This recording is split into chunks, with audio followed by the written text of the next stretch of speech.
Hello friends, कैसे हैं आप लोग। आज फ्राइडे का दिन है। थोड़ा सा छुट्टी लिया था और ट्रैकिंग पे आया था डबलिन में। हमेशा की तरह मतलब इस समर का भी अच्छा वेदर रहा है। तो बात करते हैं जैगल पे। कोशिश करूँगा थोड़ा सा छोटा कॉल रखने की। जस्ट मैंने कॉल फिनिश किया। थोड़े ट्विटर में ओबियसली बज़ चल रहा था। तो समझते हैं कि जैगल में क्या हुआ है। तो दो चीज़ें पे बात करते हैं, इनका रेवेन्यू, इनका उस पे गाइडेंस और एबिटा मार्जिन पे। ठीक है। तो पहले समझते हैं कि रेवेन्यू का गाइडेंस क्या था। तो अब ये दो लेवल पे था, एक तो स्टैंड अलोन और एक कंसोलिडेटेड, क्योंकि ये बहुत सारे एक्विजिशन कर रहे हैं। तो एक स्टैंड अलोन नंबर था, एक कंसोलिडेटेड नंबर था। तो स्टैंड अलोन में इन जो पहले कंसोलिडेटेड का रिजल्ट आया है 28% का ग्रोथ रहा है। इनका गाइडेंस था कंसोलिडेटेड पे करीब करीब 40% की ग्रोथ का। ठीक है। तो मिस किया, ऑब्वियसली रेवेन्यू मिस किया। स्टैंड अलोन पे ये क्या हुआ है, तो स्टैंड अलोन पे इनका गाइडेंस था 25 से 30% और इन्होंने डिलीवर किया है 18%। तो इस पे भी मिस किया है। अच्छा, मेजर मिस कहाँ रहा है, तो इनके हमेशा की तरह आपको पता होगा तीन डिविजन्स होते हैं, सॉफ्टवेयर, प्रोग्राम फ़ी और प्रोपेल फ़ी। तो प्रोग्राम फ़ी जहाँ जो है उसमें इनका ज़्यादा वो ग्रॉस प्रॉफिट देता था, वहाँ पे इस बार गड़बड़ हुआ है। सिर्फ वो 10% ही ग्रो किया है। और बाकी जो आपका प्रोपेल है उसमें ठीक ठाक ग्रोथ रहा है 45 के परसेंट के अराउंड। तो अभी कॉन कॉल में इन्होंने क्या बोला इस मैटर पे। तो सबसे पहली बात जानने की यह है कि I think last con call में इन्होंने बोला था स्टैंड अलोन 25 से 30% रहेगा। इस बार थोड़ा सा लड़खड़ा रहे थे बोलते बोलते, और करीब करीब अब इस बार बोला है कि 25% रहेगा। तो थोड़ा डाउनवर्ड रिवीजन तो है, वो रेंज से अब 25% पे आ गए हैं। तो ये रहा स्टैंड अलोन का मैटर। कंसोलिडेटेड पे वो मेंटेन कर रहे हैं 40% पे ग्रो करेंगे। हालांकि लोगों ने ग्रिल किया कि आपका ग्रोथ इतना स्लो रहा है तो कैसे आप मेंटेन करोगे। तो उन्होंने जो ग्रोथ स्लो होने का रीज़न ये बताया कि वो जो कई सारे ऐसे बैंक्स थे जहाँ पे वर्किंग कैपिटल साइकिल बढ़ रहा था, उसके कारण उनके साथ थोड़ा सा बिजनेस उन्होंने वाइंड डाउन किया है। तो उसके कारण थोड़ा ग्रोथ पे हिट हुआ है और लेकिन इससे होपफुली कैश फ्लो पॉजिटिव रहेगा बिजनेस। तो ये है ओवरऑल इनका रेवेन्यू को लेके गाइडेंस। अच्छा, रेवेन्यू में एक चीज़ और इम्पॉर्टेंट है जानना आप लोगों के लिए, और ये बिट्टा पे भी इम्पैक्ट पड़ेगा। वो है कि जो आपका इनका डाइस का एक्विजिशन था उस पे अभी रेवेन्यू आया नहीं है। ठीक है। तो ये सिर्फ कॉस्ट आया है बट रेवेन्यू कुछ आया नहीं है। और रेवेन्यू आएगा तो वो ओबियसली फिर ऐड होगा नेक्स्ट क्वार्टर से।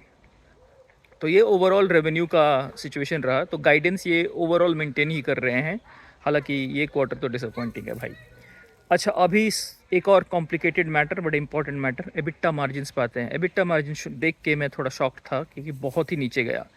तो एबिट्टा मार्जिन पे सबसे पहली बात, एक्सपेक्टेशन क्या था। एक्सपेक्टेशन था 10% प्लस, 8.2% डिलीवर किया है। और आई थिंक सबसे बड़ी बात यह है कि एबिट्टा मार्जिन उन्होंने बोला था लास्ट क्वार्टर में कि एबिट्टा मार्जिन गाइडेंस क्या होगा वो शेयर कर देंगे Q2 में। तो सबसे पहली बात, शेयर नहीं किया। I really don't like management जहाँ पे प्रोमिस फुलफिल नहीं होते हैं। आपको पहले कमिट करने की क्या ज़रूरत थी अगर आपको नहीं देना था तो बोरा अभी भी कुछ स्टैच्यूरी लिटी ऑडिट्स वगैरह हो रहे हैं, उसके बाद ही वो बता पाएंगे। अच्छा, तो 8.2% मार्जिन, एबिट्टा मार्जिन तो शॉकिंगली लो था। पर एक इसमें छोटा सा ग्लिमर ऑफ होप यह है कि डाइस में उन्होंने बोला है कि 3 करोड़ का खर्चा हुआ था। तो खर्चा पूरा रजिस्टर हुआ है लेकिन एक्सपेंसेस अभी रजिस्टर, रेवेन्यू अभी रजिस्टर नहीं हुआ है डाइस में। तो अगर ये मैं 3 करोड़ हटा लूँ, लेट्स अज्यूम कि रेवेन्यू नेक्स्ट क्वार्टर होगा, तो लेट्स अज्यूम कि अगर डाइस नहीं होता तो ना रेवेन्यू आता ना कॉस्ट आता, तो फिर ये बिट्टा मार्जिन 9% होता। लेकिन अभी भी 10 तो नहीं हुआ ना। तो उसका एक बड़ा फैक्टर आया निकल के कि ये थोड़ा आप लोग ध्यान से समझना, थोड़ा एग्जांपल देके समझने की कोशिश, समझाने की भी कोशिश करूँगा मैं। तो लेट्स से एक कंपनी है जो 100, आई थिंक ये E2E और नेटवेब में मैंने थोड़ा एक्सप्लेन भी किया था। तो आपका जो खर्चा होता है, या तो आप उसको खर्चा मान के P&L से काट दो। लेट्स से आपने 100 रुपये का रेवेन्यू किया, उसके जो एम्प्लॉय कॉस्ट आपके 50 करोड़ आए, और लेट्स से उस रेवेन्यू को कमाने के लिए आप एक सॉफ्टवेयर डेवलप कर रहे हो और वो उसका खर्चा आया 10 करोड़ का।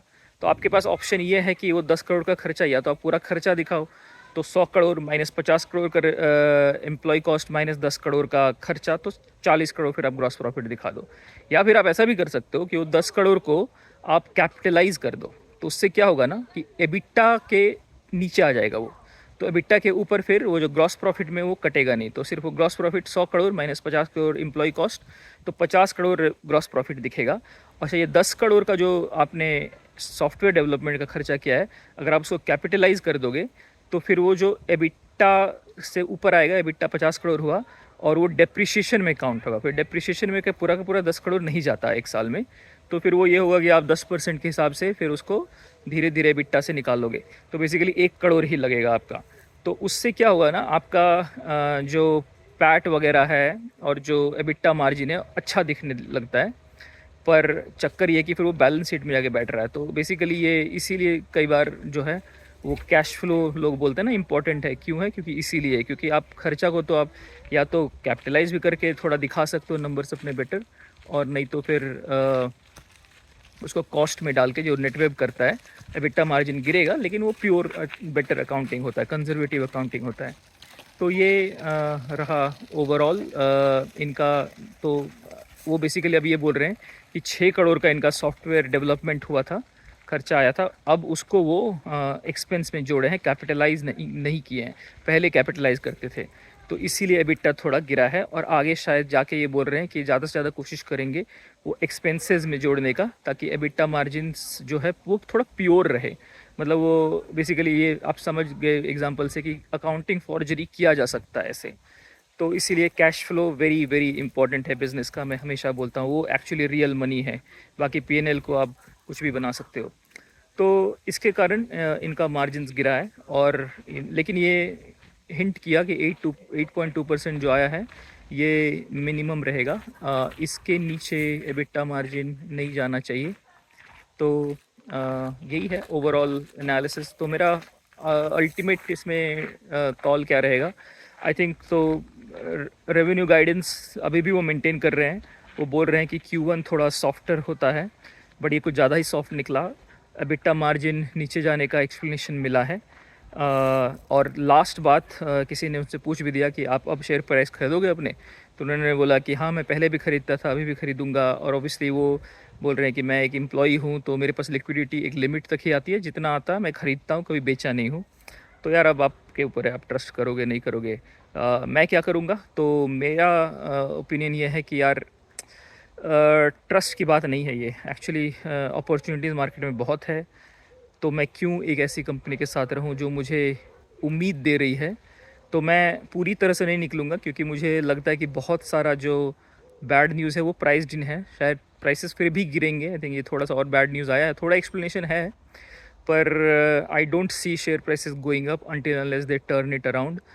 तो मेरे पास अपॉर्चुनिटीज़ अल्टरनेटिव बहुत सारे हैं, पहले भी मैंने बता चुका, डेटा सेंटर थीम बहुत अच्छा कर रही है, ब्लू स्टोन, उसके बाद यूनाइटेड फूड ब्रांड्स, ये सबों ने बहुत अच्छा बिज़नेस किया है, नेटवेब, साथ ही साथ HFCL, ये सब स्टेरलाइट बहुत ही अच्छा गाइडेंस भी दे रही है, KRN heat exchanger. So I think मुझे थोड़ा पैसा रोटेट करना रहा, तो मैं थोड़ा सा अपना पोजीशन इसमें कट करूँगा। ये मेरा पर्सनल ओपिनियन है, आप अपना एनालिसिस खुद कर लीजिएगा। तो ये रहा ओवरऑल जैगल का एनालिसिस। आई थिंक थोड़ा सा मैं डिसअपॉइंटेड हूँ, क्योंकि यार आप थोड़े उनके टोन में ऐसा लगा कि थोड़े डिफेंसिव हो रहे हैं, और साथ ही साथ थोड़ा सा जहाँ तक हो सकता है गाइडेंस थोड़ा नीचे ही किया है, ऊपर नहीं किया है कुछ। Thank you.